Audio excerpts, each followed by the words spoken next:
வணக்கம் நண்பர்களே, முக்கிய செய்திகளை இந்த பதிவில் பார்க்க போறோம். உதயநிதி ஸ்டாலின் அவர்கள் நேற்று கைது செய்யப்பட்டார்ல. சென்னையிலிருந்து 400 கிலோமீட்டர் தொலைவில் இருக்கக்கூடிய தஞ்சாவூர் வரைக்கும் டெம்போ டிராவலரில் அழைத்து செல்லப்பட்டார். தஞ்சாவூர் பக்கத்தில் செங்கிப்பட்டி காவல் நிலையத்தில் உதயநிதி ஸ்டாலினை காவல்துறையினர் விசாரித்த பிறகு உதயநிதி ஸ்டாலின் விடுவிக்கப்பட்டார். இப்போ திமுக காரங்களாம் என்ன சொல்றாங்கன்னா, பொதுமக்கள் உதயநிதி ஸ்டாலினுடைய கைதை எதிர்க்கிறாங்க. தமிழகமே ஸ்தம்பிச்சிருச்சு பார்த்தீங்களே. பழைய திமுகவை மறுபடியும் ஃபார்முக்கு கொண்டு வந்த தாவேகா கவர்மெண்ட்டுக்கு நன்றி, உறக்கத்தில் இருந்த பழைய திமுகவை உசுப்பி விட்ட விஜய்க்கு நன்றி அப்படின்னு திமுக உடன்பிறப்புகள் ஃபயர் விடுறாங்க. உதயநிதி ஸ்டாலின் அவர்கள் கைது செய்யப்பட்டதுனால பொதுமக்களுக்கு திமுக மேல சிம்பத்தி உருவாயிருச்சா? ஒரு பரிதாபம். பாவம் உதயநிதி. காலையிலிருந்து ஈவினிங் வரைக்கும் டெம்போ டிராவலரில் 400 கிலோமீட்டர் அவரை அலைய விட்டுருக்காங்க அப்படின்லாம் பொதுமக்கள் வருத்தப்பட்டாங்களா? அப்படின்னா அது இல்லை, வருத்தப்படலை அப்படிங்கிறதான் கலை யதார்த்தமாக இருக்கு. காலையிலிருந்து இரவு வரைக்கும் தமிழகம் முழுவதும் போராட்டத்தில் குதிச்சவங்க பொதுமக்கள் இல்லை, அவங்க அந்தந்த பகுதிகளில் இருக்கக்கூடிய திமுக காரங்க.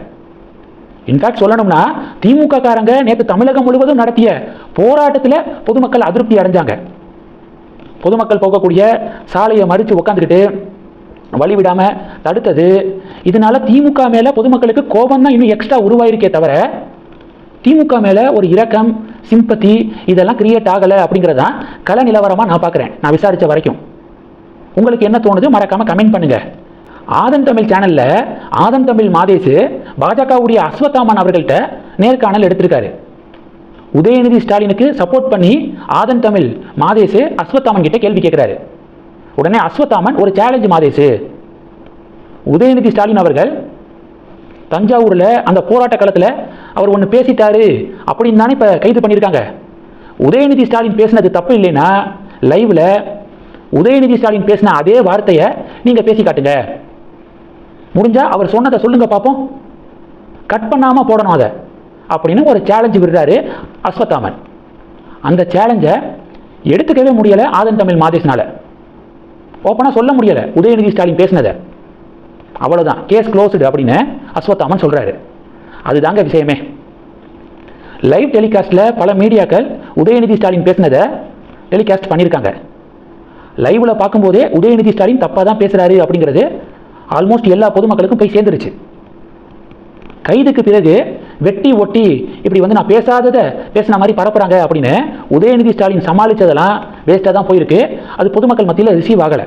ஏன்னா அவங்க தான் லைவ் டெலிகாஸ்ட்லேயே பார்த்துட்டாங்களே. ஒரு சில பொலிட்டிக்கல் கமெண்டேட்டர்ஸ் என்ன சொல்றாங்கன்னா, செட்டிங் பாலிடிக்ஸ் மாதிரி கூட இருக்கு, இது வேணும்னே இப்படி பேசினா கைது வரைக்கும் போகும், கைது பண்ணுவாங்க, அன்னைக்கு ஃபுல்லாக தமிழ்நாடு முழுவதும் அதுதான் ஒரு பேசு பொருளாக மாறும், டிஎம்கே வர்சஸ் டிவிகே இதுதான் களம் அப்படின்னு செயற்கையாக ஒரு நரேட்டிவை செட் பண்றதுக்காக கூட உதயநிதி ஸ்டாலின் வேணும்னே பேசியிருக்கலாம் அப்படின்னு ஒரு சில பொலிட்டிக்கல் கமெண்டேட்டர் சொல்றாங்க. ஏன்னா ஒரு பக்கம் அண்ணாமலை புதுசா இயக்கம் தொடங்கி நல்ல நல்ல விஷயங்களை பண்ணிக்கிருக்காரு, பொதுமக்கள்லாம் பாராட்டுறாங்க, கூடிய விரைவாக இயக்கத்தை கட்சியாக மாற்ற இருக்காரு. அதிரடியான வழக்கம் போல அவருடைய அரசியலை அவர் கையில் எடுப்பாரு. அப்போ ஆட்டோமேட்டிக்கா டிவிகே வர்சஸ் அண்ணாமலை பார்ட்டி அப்படின்னு களம் ஷிஃப்ட் ஆயிரும். அதை டிவிகேவும் விரும்ப மாட்டாங்க, டிஎம்கேவும் விரும்ப மாட்டாங்க. அதனால நான் அடிக்கிற மாதிரி அடிக்கிறேன், நீ அழுகிற மாதிரி அழு அப்படிங்கிற ஒரு செட்டிங் பாலிடிக்ஸா கூட இருக்கலாம் அப்படின்னு ஒரு சில பொலிட்டிக்கல் கமெண்டேட்டர்ஸ் கருத்து தெரிவிக்கிறாங்க. இந்த செய்திகளை பற்றி உங்களுடைய பார்வைகளை மறக்காம கமெண்ட் பண்ணுங்க. தொடர்ந்து கனெக்ட்ல இருங்க, அடுத்தடுத்து நிறைய பதிவுகளை பார்க்க போறோம். நன்றி. ஜெய் ஹிந்த்.